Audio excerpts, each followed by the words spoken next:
Thanks to recent technological advancements, we're now able to travel back in time without altering the present. In fact, many people have taken use of this new invention to meet famous people such as Jesus, Babe Ruth, and Tupac. The interaction between the past and the present have been going on now for a long time, and nothing has affected the future. The past knows a lot about the future, such as technology, and in return, we have learned much about mysteries of the past. Tonight, 60 Minutes aims to be the first to actually interview these certain people of the past and uncover the motives in a great scandal in American history. We are to interview a rivalry that brew amongst the foundations of American history. Both men are true American heroes, a role model for other American citizens. They are true leaders of the United States of America. However, tainted by what many Americans believe to be a corrupt bargain amongst politicians, the election of 1824 has brought about a possible confrontation and schism to the Democratic Republicans. But most importantly, either tainted a man's reputation and/or robbed a man of a term in the nation's White House. The amazing story of two men's election to earn them a chance to lead the nation turns into a conspiracy which has left many Americans wondering what happened. We at 60 Minutes have traveled back in time to bring you the aftermath of the election of 1824. We are fortunate enough to use this very durable, very expensive time machine. We're gonna do a time leap right here. So hold on. Here we go. Born into a modest beginning, American hero and politician Andrew Jackson has captured the hearts of the many common Americans throughout the nation. Beginning as a military hero of the War of 1812, making a name for himself in the Battle of New Orleans, Jackson became a household name to most Americans to the West. I asked him personally why he was so popular amongst Americans and why most Americans aspire to be just like him. Well, you see, I believe that government should be limited so that it would not interfere with the common folk, who should not be restricted. That would be tyranny. Isn't that why we broke off from Britain? But let's not be slaves to other people's orders, much less the government. But instead, let's live our lives with freedom so that strives to our own best. The common folk like me, because I am one of them, coming from the backwoods of the Carolinas. I know what they want, and I will fight for this cause. I may not appear to be popular in the North, but by golly, does everyone have to like me? I appeal to them sooner or later. Well, what do you plan to do if you were elected president? To promote the efforts of the so-called common man? Good question. That's an easy one. My first priority is to destroy the Second National Bank, as it concentrates the nation's financial strength in a single constitution, exposes the government to control by foreign interests, make the rich richer, favor the North more than the West or the South, and it was mostly controlled by a few select rich families. After this short interview, I traveled a long way and was fortunate enough to be able to squeeze an interview with the busy current President of the United States, John Quincy Adams. Coming from quite the opposite background, John Quincy Adams was the son of former Federalist President John Adams. Coming from a strong political, rich family, John Quincy Adams became a successful diplomat, constructing great treaties. His most famous was the Treaty of Ghent, which ended the War of 1812.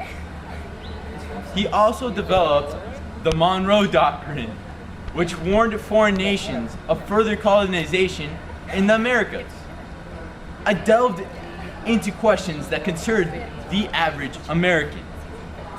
I asked them, why do you think that you were the right choice for the presidency? The people did not favor you.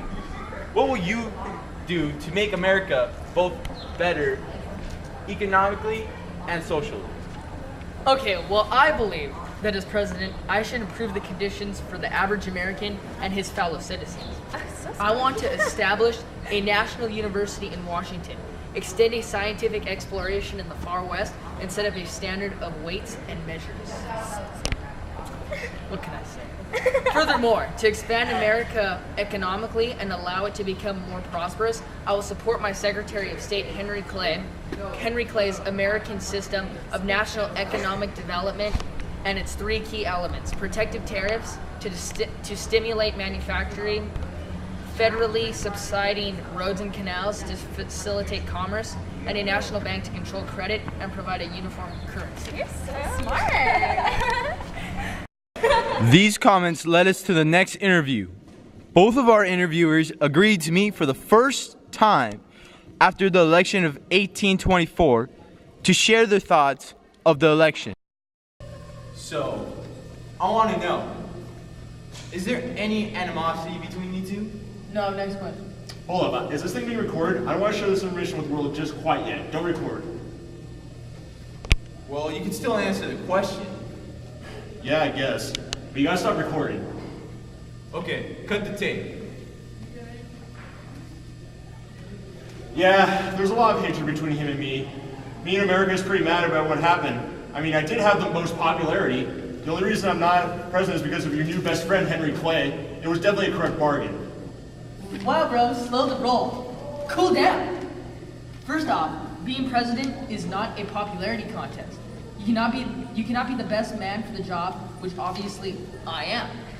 The smart people of the United States, the politicians, have elected me and Henry Clay. Only laid out the reasons why we shouldn't be president. I mean, the whole country knew that you would have been the poor choice. Most people agreed that you are summarized by a Albert Gallatin. He said that you were an honest man and the idol of the worshippers of military glory, but for incapacity, military habits, and habitual disregard of laws, constitutional provisions, altogether unfit for the office. You know what? You're a corrupt person. I am sick of this argument. Hey, take it easy. Take it easy. Sit. Well, unlike my fellow politician, I believe that the Indians should be removed from their land either peacefully or with violence. The Indians have for too long been an implement on our southern farmers' agricultural success and the expansion of the West. I say that we must relocate them. Again, you are proving to be a tyrannical military leader. Show some compassion and moral standards. Try a compromise. What, and just let them sit there? They are a threat to fellow Americans. They can cause bloody, eternal conflicts. They must be moved. Well, what about slavery? What's your belief on that? I believe that we should keep slavery. It's necessary, positive good that helps the common man successfully economically. Well, unlike many Americans, I think that slavery should be abolished. Yeah. It's time to show brothers some love and give them an opportunity. It's morally wrong and against God's will. Yeah. Well, whatever. It helps the common man economically. Let's hear about your beliefs on the eternal transportation. The government should actively improve traveling conditions to improve the nation economically. The government should invest in faster routes to meet and supply the demand of the nation. And what? Suppress the common man? If you want to improve material traveling conditions, it should come from the state. That's why the government does not interfere with Americans. Whoa, hey, gentlemen, boys, bro, come on, settle down. I'm tired of you, Quincy, you fat lazy bum. I'm coming at you in 1828, so heads up. Come at me, bro! I'm gonna beat you again just to show how dumb you are. In fact, I'm gonna be such a good president that if my country wants my services, she must ask for them.